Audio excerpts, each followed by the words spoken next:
के T shirts और Jersey डालकर मुंबई के airports, Mumbai के सभी रेलवे स्टेशन, मुंबई के सभी इलाके, वहाँ एक मूवमेंट चलाया पैसा इकट्ठा करने का।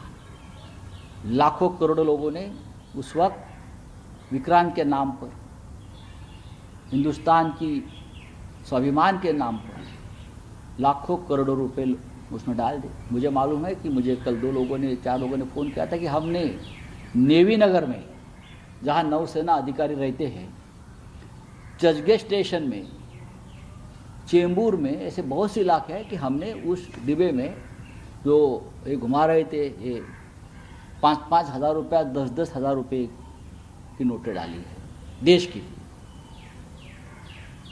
मेरे हिसाब से मेरे पास जो जानकारी है 50 करोड़ से भी ज़्यादा रकम उस वक्त ऑफिशियली जमा ये लोगों ने की थी।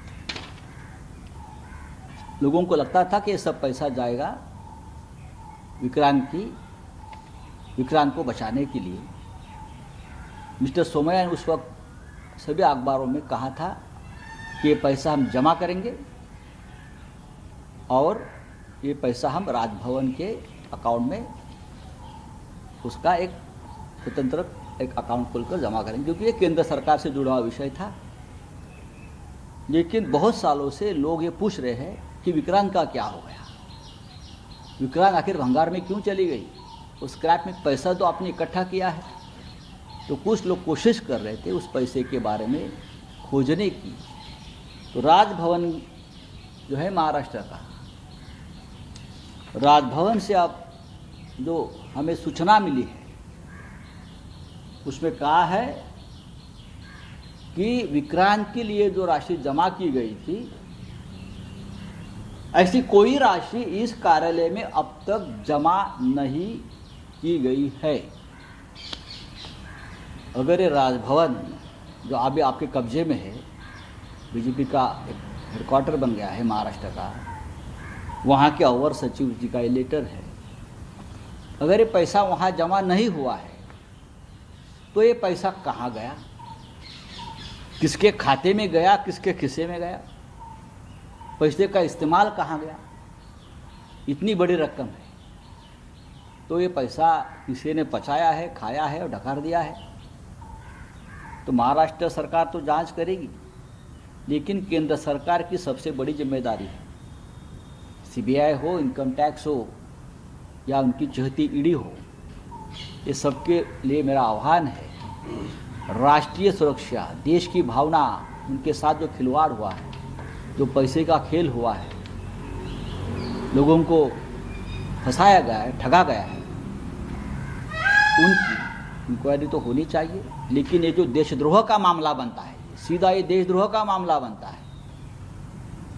ये मामला चाहे आंकड़े में कम हो, बोफोर से या अगस्ता वेस्टलैंड से या राफेल से, लेकिन ये आंकड़ा देश ये मामला देश की सुरक्षा के साथ जुड़ा है। ये ऐसे व्यक्ति है किरीट सोमैया, वो सांस भी झूठा लेता है, झूठ तो बोलता ही है, उनके सांस भी झूठे हैं। ऐसे व्यक्ति को केंद्र सरकार ने स्पेशल प्रोटेक्शन दिया है।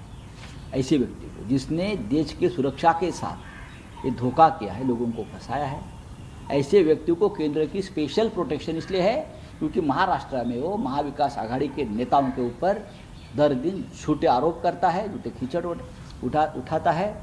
अब ये राजभवन का जो पत्र है ये झूठ नहीं बोल रहा है, जैसे किरीट सोमैया झूठे कागजात दिखाते हैं ना, ये झूठ नहीं है लेटर। मैं सरकार से, दोनों सरकार से, मैं तो राज्य सरकार से अभी बात करूंगा, लेकिन मेरी जानकारी है कि महाराष्ट्र से कुछ retired army officers, navy officers इस मामले में एक्शन लेने जा रहे हैं। धन्यवाद। तेव्हा हे होते शिवसेना खासदार संजय राऊत आणि राऊतांनी किरीट सोमय्यांवरती गंभीर आरोप केलेले आहेत।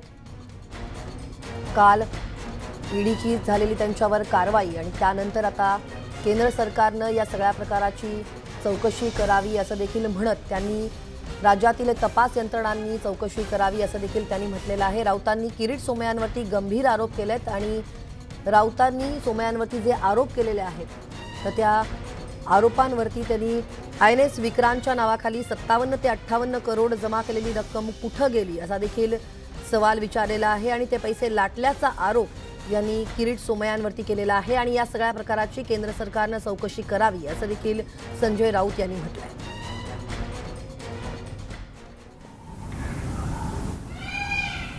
बरं का, धीरेंद्र उपाध्याय नावाचे एक RTI ॲक्टिव्हिस्ट आहेत.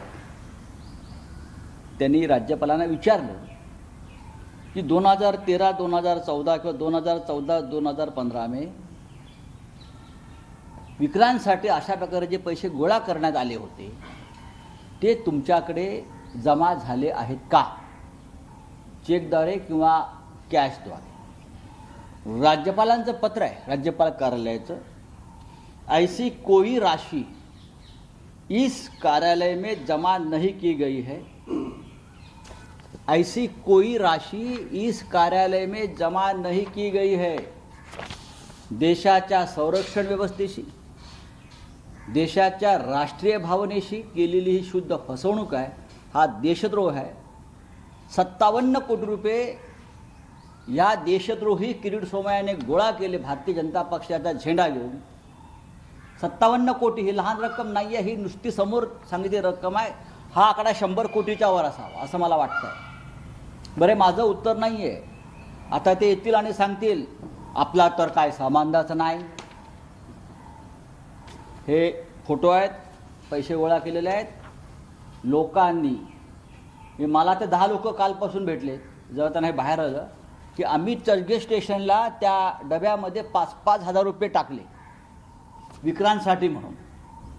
की देशाचं एक स्वाभिमान आहे, देशाचा आत्मा आहे, 1971च्या युद्धाचं ते प्रतीक आहे विजयाचं. आम्ही 5-5 हजार रुपये त्याच्यामध्ये टाकले. चर्चगेट स्टेशन अशा प्रकारचे पैसे नेवीनगरला गोळा करण्यात आले मोठ्या प्रमाणात निवृत्त अधिकाऱ्यांकडून. आणि ही रक्कम कोटी कोटींच्या घरात आहे आणि ही रक्कम राजभवनात जमा झालेली नसेल तर ही रक्कम कुठे गेली, ही रक्कम कोणाच्या घशात आणि खिशात गेली, ही रक्कम भारतीय जनता पक्षानं निवडणुकीत वापरली त्या काळात की किरीट सोमय्या यांची जी कंपनी आहे कन्स्ट्रक्शन निकॉन इन्फ्रा त्यात वापरण्यात आली, हा सवाल आहे. माझ्या माहितीप्रमाणे हा देशद्रोहाचा गुन्हा होऊ शकतो. राष्ट्रीय सुरक्षेच्या नावावर गोळा केलेले हे पैसे हे कोणाच्या खिशात गेले याची महाराष्ट्र सरकारच्या तपास यंत्रणांनी तर चौकशी करायलाच हवी. पण केंद्रीय तपास यंत्रणा जर पारदर्शक, बरं का, पारदर्शक आणि निष्पक्ष असतील तर CBI, इन्कम टॅक्स आणि भारतीय जनता पक्षाची पदाधिकारी असलेली ED यांनी चौकशी करून पाहावी.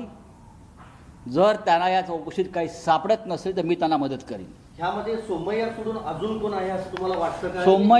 सोमय्या सोडून बरेच लोक आहेत त्याच्यामध्ये, पण सोमय्या या भ्रष्टाचाराच्या कटाचे प्रमुख सूत्रधार आहे. सर, याच्यामध्ये एक मुद्दा आहे की जे पैसे गोळा करण्यात आले. मुद्दा काही नाही, मी मुद्दा सांगतो तोच. मला मुद्दे विचारू नका. राजभवनाला पैसे मिळाले नाहीत हाच मुद्दा आहे. मला प्रश्न विचारू नका, तर मी तुम्हाला सांगतोय राजभवनामध्ये पैसे गोळा करू अशा प्रकारे आवाहन केल्यामुळे लोकांनी पैसे दिले. लोकांचा राजभवनावरती विश्वास होता त्या काळामध्ये. त्या काळामध्ये माझ्या माहितीप्रमाणे शंकर नारायण नावाचे राज्यपाल होते, बरं का. त्यांचंसुद्धा एक भूमिका होती की ही विक्रांत वाचायला पाहिजे, सगळ्यांची भूमिका होती. आणि राजभवनाच्या नावावरती पैसे गोळा केलेत लोकांकडून. विक्रांत देशाच्या लोकभावनेशी, राष्ट्रीय सुरक्षेशी हा खेळण्याचा प्रकार देशाच्या इतिहासात झाला नव्हता. भारतीय जनता पक्षाला याचं उत्तर द्यावं लागेल. किरीट सोमय्या हा भारतीय जनता पक्षाचा नेता आहे असं तर तुम्ही म्हणत असाल.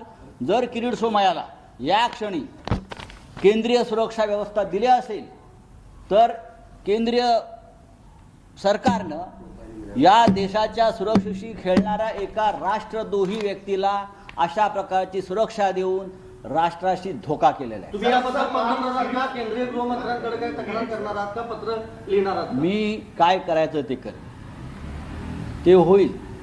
पण अनेक निवृत्त जवान, अनेक निवृत्त नेव्ही अधिकारी यांच्याशी माझं कालपासून बोलणं सुरू आहे. ते अस्वस्थ आहेत. जवळजवळ अनेकांनी मला सांगितलं की हमने भी उनको पैसा दिया है, हमने भी उनके डब्बा में पैसा दिया है. जो घुमा रहे थे ना वो बॉक्स, तो कोई 5,000 दे रहे थे विक्रांत के नाम पर. विक्रांतवरती काम करणाऱ्या नेव्हीच्या 10 अधिकाऱ्यांनी साधारण 50-50 हजार रुपये त्या डब्यात टाकलेले आहेत. सर, राज्यामध्ये आपलं सरकार आहे, सुमोटो याच्यावर गुन्हा दाखल केला जाईल का? नक्कीच. वाटतं का? मोठा गैरव्यवहार आहे हा मोठा नाही, या देशातला सगळ्यात मोठा. हा तर घोटाळा, बोफरचे आकडे मोठे असतील बरं का, काय ते अगस्ता वेस्टलँडचे आकडे मोठे असतील, पण हा जो आहे याच्यामध्ये सामान्य माणसाने देशाच्या संरक्षण व्यवस्थेच्या विषयी आस्था असल्यामुळं दिलेली ही रक्कम आहे. ही 57 कोटी रुपये तेव्हा गोळा झाले 2013, 14, 15 या काळामध्ये. हे स्पष्ट आहे. आणि शिवाय अनेक उद्योगपती यांनासुद्धा हे पैसे यांच्याकडून गोळा करण्याची माझ्याकडे माहिती आहे. ही सरळ केस CBI चौकशीची आहे, ही सरळ केस इन्कम टॅक्सची आहे आणि ही सरळ केस ही EDची आहे. जर हे केंद्रीय तपास यंत्रणांचा या माणसाला सुरक्षा व्यवस्था असलेल्या भ्रष्ट आणि देशद्रोही माणसाला तर सरकार काय करत आहे? सरकार कोणाला संरक्षण देत आहे? हा विषय जर तुम्हाला गंभीर वाटत नसेल तर माझं संपूर्ण मीडियाला, वृत्तवाहिन्यांना आव्हान आहे की तुम्ही राष्ट्रीय भावनेशी तुम्हीसुद्धा खेळायला कोणाला प्रवृत्त करू नका. रोज उठायचं आणि लोकांवरती आरोप करायचे. आणि हे काय दाखवतोय मी? हे पत्र माझं नाही आहे, हे राजभवनाचं पत्र आहे. पैसे गोळा झालेले नाहीत, पैसे गेले कुठे? राज्यपालांनी यावर ऍक्शन घ्यावी असं वाटतं तुम्हाला? राज्यपाल ऍक्शन कशा करता घेतील? ते भाजपचे कार्यकर्ते आहेत. स्वतःहून कारवाई करणार नाही. महाराष्ट्र सरकार ऍक्शन घेईल. महाराष्ट्र सरकार, हा गुन्हा महाराष्ट्र सरकारच्या हद्दीत घडलेला आहे. हा गुन्हा महाराष्ट्र सरकारच्या हद्दीत घडलेला आहे. ते क्षेत्र महाराष्ट्र सरकारचं आहे. आता मी पाहतोय याच्यामध्ये केंद्र सरकार काय करत आहे. केंद्र सरकारला जर हा गुन्हा मोठा वाटत नसेल, INS विक्रांत शेवटी भंगारातच गेलेली आहे. ती भंगारात जाऊ नये यासाठी गोळा केलेले कोट्यावधी रुपये कुठे गेले? मी तुम्हाला सांगतो, त्यातले काही पैसे या माणसानं त्याच्या निवडणुकीत वापरले आणि मोठी रक्कम त्याच्या मुलाची जी कंपनी आहे नीलकिरीट सोमया निकॉन इन्फ्रा त्याच्यामध्ये वापरली आहे.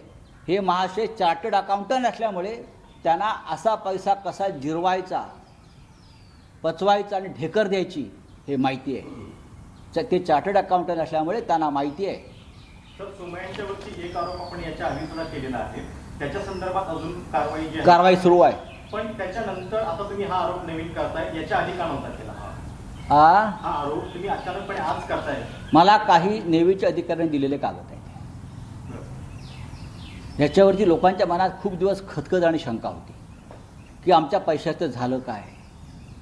हे आत्ता समोर आलं आहे. राजभवनाकडनं उत्तर मिळत नव्हतं. सातत्यानं अनेक 4 वर्षापासून साधारण लोक राजभवनातून माहिती घेण्याचा प्रयत्न करत होते या संदर्भात. शेवटी हे उत्तर आता आलेलं आहे आणि उत्तर हे 17 फेब्रुवारी 2022. म्हणजे उत्तर द्यायला देखील राज्यपालांनी विलंब केलेला आहे. प्रचंड विलंब झालेला आहे. काही असेल, पण शेवटी काही लोक म्हणतात ना की त्यांनी जिद्द सोडली नाही आणि आता पाठपुरावा केला. हे पत्र राजभवनातलं खोटं नाही. याखाली जयराज चौधरी अवर सचिव जे आहेत राजभवनातली त्यांची सही आहे आणि हे राज्यपालांच्या सचिवालयाचं आलेलं पत्र आहे.